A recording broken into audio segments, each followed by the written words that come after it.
Just వారానికి 10 రూపాయలు ఇస్తే చాలు బంపర్ డ్రాలో విలువైన గిఫ్ట్లు గెలుచుకోవచ్చు. ఇలాగే మాయమాటలు చెప్పాడు కేటుగాడు. జనాన్ని ఈజీగా బోల్తా కొట్టించాడు. ఒక్కళ్ళా ఇద్దరా ఏకంగా 2000 మంది అడ్డంగా బుక్ అయ్యారు. లక్షల రూపాయలతో ఉడాయించాక తెలిసింది తామంతా మోసపోయామని. వరంగల్ జిల్లాలో జరిగిన ఘరానా మోసం ఇదే.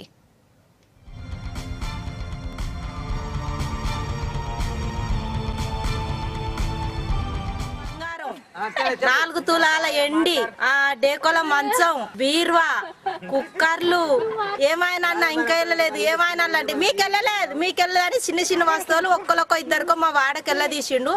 అందరు రకం గట్టిన వెళ్తాయని మేము కట్టినాం. కడితే లాస్ట్కి వచ్చే వరకు 2400 రూపాయలు నా కార్డు మీద ఉన్నాయి.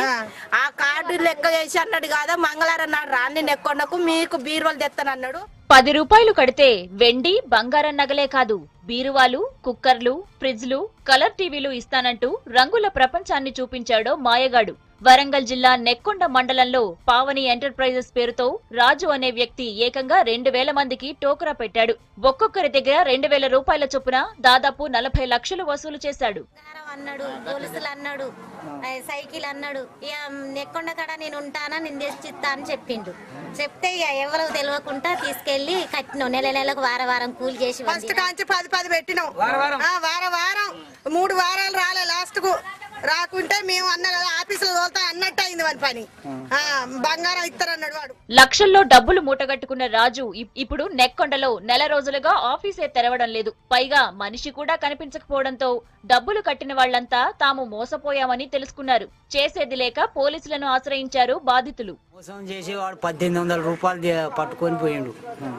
బీరువా తెస్తానని ఇంతవరకు కంటికి అవపడతలేడు. అంత మోసం చేసి ఆడవాళ్ళని అందరినీ మోసం చేసి 10, 20 కాంచి 200 దాకా కట్టించాడు. వాడికి జాడపత్త లేకుండా దొరుకుతలేదు. మహిళలందరూ కలిసి వారానికి 10 రూపాయలు చొప్పున ప్రతి వారం 10 రూపాయలు పెంచుకుంటూ 20 వారాలకని మొత్తం 2000 రూపాయలు, ఒక 1500 నుంచి 2000 మంది సభ్యులు కలిసి పావని ఎంటర్ప్రైజెస్ దగ్గర బంపర్ డ్రా గురించి చేయడం జరిగింది. వాళ్ళు 18 నెలలు కాగానే 20 లక్షల నుంచి ఒక 30 లక్షల అమౌంట్ డ్రా చేసుకొని పాల్గొనడం జరిగింది. తదుపరి వాళ్ళని ఇన్వెస్టిగేషన్ చేసి కేసు రిజిస్టర్ చేసి దర్యాప్తు.